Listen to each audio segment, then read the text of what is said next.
যোৱাকালি 11 তাৰিখে থানাত ৰিপৰ্ট হৈছে যে ইউডি কেছ এটা আমাৰ ৰিপৰ্ট হৈছিলে মহিলা এগৰাকী এডাল্ট ফিমেল হয়। তাৰপিছত আমি তদন্তৰ আৰম্ভ কৰোঁ। তদন্তৰ আৰম্ভ কৰোঁতে প্ৰথম এক্সামিনেশ্যন হয় আমাৰ মেডিকেল এক্সামিনেশ্যন। গতিকে মেডিকেল এক্সামিনেশ্যনৰ কাৰণে পঠোৱা হৈছে। তাৰ ভিত্তিত যিহেতু মহিলা হয় আমি ইনভেষ্টিগেশ্যনৰ ষ্টেপ কিছুমান কেয়াৰফুলি ল'ব লগা হয়। এভিডেন্স কালেকশ্যনৰ কাৰণে আৰু অন্যান্য ফৰেনচিক যিটো এক্সপাৰ্ট অপিনিয়ন তাৰ বাবে আমি ফৰেনচিক FSL-ৰ পৰা টিম এটা মাতিছোঁ।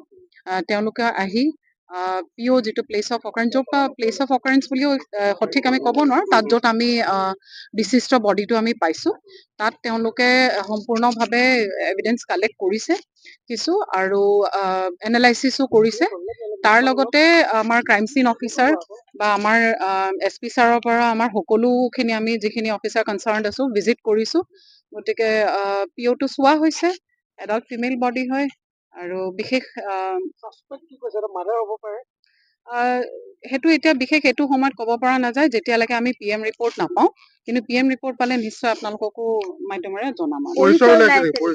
এতিয়ালৈকে আনআইডেন্টিফাইড হৈ আছে, আমি চেষ্টা কৰি আছোঁ। 3 জেগা মানত আমাৰ সোধা হৈছে, মিচিং ৰিপৰ্ট চোৱা হৈছে।